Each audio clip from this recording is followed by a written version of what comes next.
안녕하세요. 야구야구의 이승용입니다. 긴 여정이 될 영상에 앞서서 짧고 굵게 왜 야구 채널에서 이런 주제를 다루는지에 대해서 설명을 드리고 영상 시작하겠습니다. 저는 원래 애틀란타 브레이브스의 미래에 대한 이야기, 더 자세하게는 애틀란타가 구단의 스트럭처를 어떻게 바꾸려고 하고 있으며 이게 최근의 구단 움직임과는 어떤 관계가 있는지에 대한 영상을 준비 중이었습니다.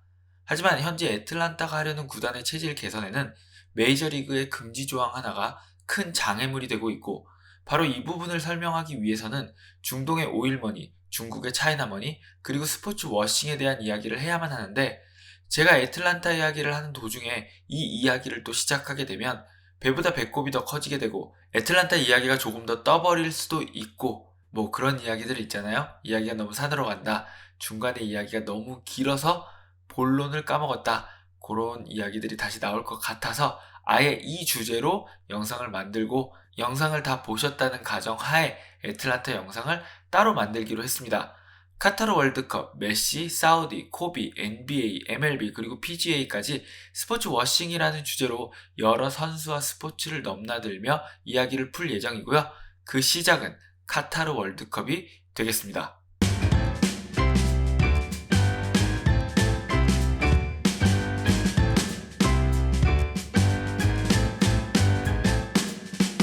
2010년 12월 FIFA는 카타르를 2022년 월드컵 개최국으로 선정합니다. 월드컵 본선 진출도 못했던 나라였고, 그렇다고 안정적인 축구리그를 보유한 나라도 아닌 카타르가 월드컵 개최국으로 선정이 되자 여러 말들이 나왔었습니다. 그리고 2011년부터 월드컵 시작 전까지 카타르는 여러 가지 구설수에 휘말리게 됩니다. 뇌물로 표를 샀다는 비난도 받았었고, PSG 운영에 있어서도 UEFA 조사를 여러 번 받게 됩니다. 그리고 월드컵 경기장 건설을 위해서 외국인 노동자들을 월급 275불에 고용했고, 건설 과정에서 최소 6,500명의 외국인 노동자들이 사망한 것으로 밝혀지면서 인권 문제에 대해서 많은 비난을 받았지만, 이러한 모든 논란과 비난은 결국에는 메시가 우승하는 카타르 월드컵의 대서사와 마지막에 메시가 카타르의 전통 의상을 입고 우승 트로피를 들어올리는 장면으로 덮어졌습니다. 이 부분이 바로 스포츠 워싱인데요. 부정적인 이미지를 스포츠를 통해서 긍정적인 이미지로 희석시키는 것이 스포츠 워싱의 본질입니다.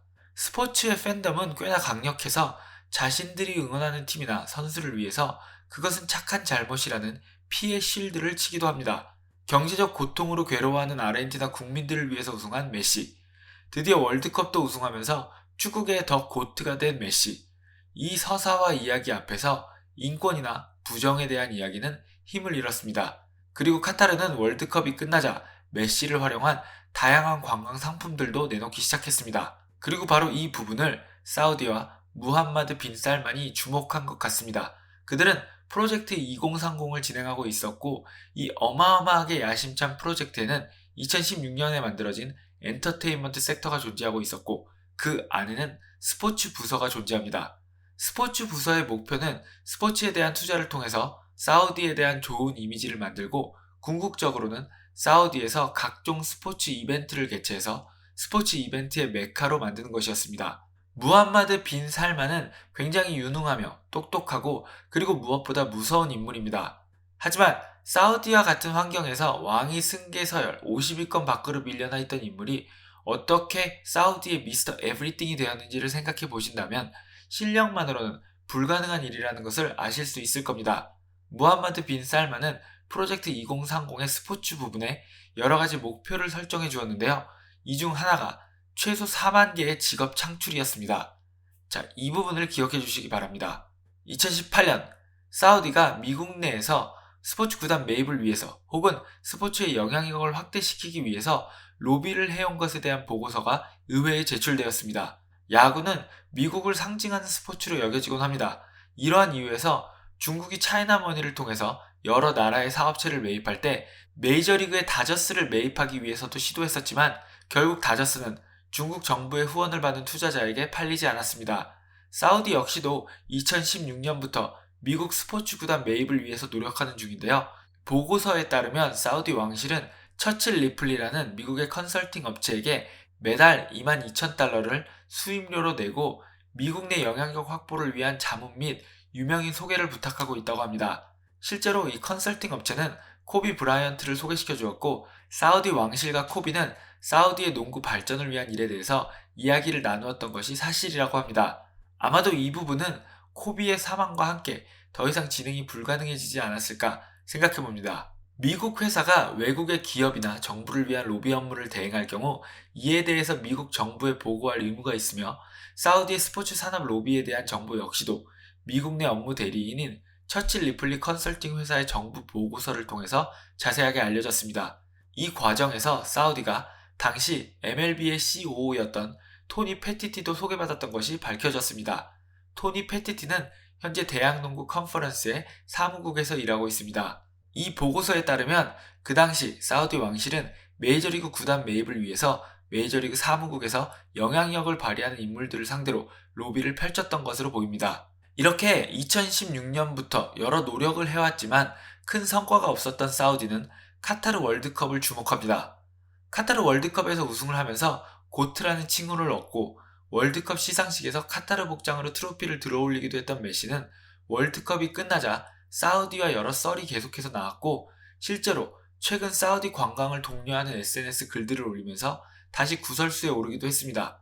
물론 메시는 사우디의 프로팀과 계약을 하진 않았지만 여전히 사우디 왕실의 여러 산업과 연관되어 있는 것도 사실입니다. 개인적으로 축구 선수로서 훌륭한 커리어를 만들어낸 메시가 계속해서 카타르 왕실과 사우디 왕실의 스포츠 워싱에 소비되는 것 같아 보여 안타깝습니다. 어쨌든 사우디는 최근 스포츠 워싱의 효과를 톡톡히 보고 있습니다. 메시뿐 아니라 뉴캐슬도 사우디 왕실을 웃게 하고 있는데요. 뉴캐슬의 팬들은 사우디의 자본 침투를 환영했고, 석유 가격의 상승이나 여러 경제 문제로 힘들어하는 뉴캐슬 팬들이 주말에는 사우디의 전통 의상을 입고 경기장을 찾아와 사우디 왕실이 뉴캐슬의 구단주라 참 다행이라고 말하는 이런 아이러니한 상황이 펼쳐지고 있는 건데요. 최근 디 애슬레틱의 아담 크래프터는 사우디 왕실이 뉴캐슬을 매입하는 과정에서 영국 정부가 개입했고, 사우디 왕실이 여러 프리미어리그 이사진들에게 로비를 펼쳤으며, 그 결과로 사우디의 뉴캐슬 매입이 결정되었다는 기사를 썼고, 실제 두 정부 간 나누었던 이메일 내용을 공개했지만, 놀랍게도 많은 뉴캐슬 팬들은 좋은 선수를 사주는 그런 좋은 구단주를 얻은 것이 더 중요하다며 뭐가 대수냐는 반응입니다. 정부가 스포츠리그에 개입해서 국가의 이익을 위한 거래의 결과로 구단을 팔았지만, 사우디 왕실은 현재 뉴캐슬 팬들의 피해 실드를 받고 있습니다. 이렇게 돈으로 안 되는 건 없다는 생각 아래 모든 것을 진행하는 듯한 사우디는 2021년 리브라는 자신들만의 골프리그를 만들고 막대한 자본으로 PGA 선수들을 영입합니다. 팬들은 리브로 건너간 선수들에게 배신자라고 비난했지만 결국 2023년 리브와 사우디 국부펀드는 PGA를 매입하기로 결정하면서 PGA와 리브는 합병되어서 하나의 골프리그가 될 것으로 보입니다. 생각보다 길어지고 있어 죄송합니다. 최소한 여러분이 느끼기에 이 이야기들이 흥미롭기를 바랍니다. 그렇다면 여러분은 이렇게 물어보실 수 있습니다. 그게 왜 문제냐? 무함마드 빈 살만의 최종 목표는 사우디를 관광의 메카로 만들고 스포츠 이벤트를 통한 일자리 창출과 경제 부흥입니다. 만약 유럽 축구 대부분의 구단들이 사우디 왕실이나 카타르 왕실의 소유가 된다면 어떻게 될까요? 저는 그들이 챔피언스 리그 결승을 사우디로 옮기는 것을 넘어서 보유 구단들을 점차적으로 중동으로 옮겨 중동을 세계 축구의 중심지로 만들 거라고 생각합니다. 4년에 한 번 열리는 월드컵이 아니라 매년 열리는 챔피언스 리그 결승, 그리고 주요 구단들의 홈경기를 모두 사우디에서 치르는 것이죠. 위에 제가 언급드린 4만 개의 일자리 창출이라는 목표가 그 증거라고 생각합니다. 어떻게 보면 아무 일도 아닐지 모르지만 앞으로 2030년을 전후해서 유럽의 주요 축구 구단들이 중동으로 옮겨가게 된 뒤 주요 경기를 그곳에서 개최한다? 그게 현실이 된다면 뉴캐슬이 사라진 뉴캐슬은 어떻게 될까요? 일단 경기 침체는 기본 패시브일 겁니다. 구단에서 일하는 수많은 인력이 직장을 잃을 것이고, 그리고 경기를 보기 위해서 외국 관광객이 뉴캐슬을 찾는 일도 더 이상 없을 겁니다. 사우디는 바로 이런 작업을 미국 본토에서도 하고 싶은 것이고, 이 사우디의 스포츠 로비 리포트가 발표된 뒤 MLB는 메이저리그 구단의 주식 상장을 금지하는 조항을 만들었습니다. 아무래도 메이저리그 팀이 주식이 상장되게 되면 오일머니나 차이나머니가 MLB 구단을 주식을 통해서 매입하려고 했을 때 막을 수 있는 방법이 없게 되니까요. 미국의 스포츠 구단들이 이를 누구보다 잘 아는 이유는 NFL의 템파베이를 소유하고 있는 글레이저 가문이 맨체스터 유나이티드의 구단주가 될 수 있었던 이유에는 맨체스터 유나이티드가 상장 기업이었고 글레이저 가문은 금융시장의 여러 기술들을 화려하게 사용하면서 맨체스터 유나이티드의 최대 주주가 되었고 이 과정을 통해서 구단 매입에 성공했기 때문입니다. 참고로 사우디 왕실이 소유한 또 다른 구단인 셰필드 유나이티드가 승격함으로 인해서 셰필드 유나이티드와 뉴캐슬 간의 매치는 사우디 왕실 매치가 될 전망입니다. 이렇게 긴 이야기를 풀어낸 이유는 미국은 여러분의 생각보다 보수적인 부분이 있고 특히 MLB와 NFL은 외국 자본 유입에 대해서 꽤나 민감하게 반응하고 있으며 프리미어리그나 리그 안에서 일어난 일들이 자신들에게 일어나게 하지 않기 위해서 최선을 다하고 있다는 이야기를 하기 위해서입니다. 북미의 언론들은 MLB나 NFL보다는 NBA나 WNBA 팀이 사우디에 판매될 가능성이 더 높은 것으로 보고 있습니다. 사우디 왕실은 이미 프리미어리그 두 팀을 소유했고 PGA, F1 역시도 사우디 왕실의 영향력 안으로 들어갔습니다. 그리고 이들은 앞으로 미국 진출을 위해서 더 적극적으로 로비를 할 것으로 보입니다. 지금까지 쓴 돈이 적었다면 더 많은 돈을 써서라도 자신들의 계획을 진행할 것으로 보이고 앞으로 북미의 스포츠팀들은 팔려는 자들과 막으려는 자들의 치열한 신경전이 벌어질 것으로 보입니다.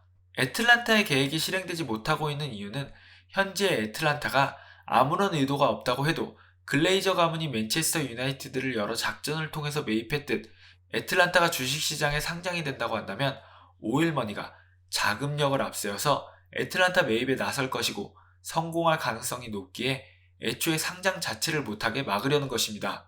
네, 사실 저는 월드 시리즈가 미국에서 열리든 사우디에서 열리든 아무 상관이 없습니다. 다만 제가 걱정되는 상황은 이런 것입니다. 자, 사우디 왕실이 늘동의 5팀을 모두 구입했다고 가정해봅시다. 어느 날 무함마드 빈 살만이 9월과 10월에 뉴욕을 방문할 예정이니 뉴욕에서 월드 시리즈가 열리면 참 좋겠다고 말한다면 늘동의 나머지 4팀들은 무함마드 빈 살만을 기쁘게 하기 위해서 자신들의 팀 에이스와 주요 타자들을 조건 없이 모두 매치로 보내는 그런 상황이 벌어질 수도 있다고 생각합니다. 말도 안 된다고요? 글쎄요. 사우디가 전제 군주제를 정치 형태로 가지고 있고 무함마드 빈 살만이 지금까지 해온 일들을 보면 못할 것도 없어 보입니다. 그리고 만약에 이렇게 된다면 저는 제가 아는 야구와 달라진 그런 야구를 어떻게 바라봐야 될지 잘 모르겠습니다.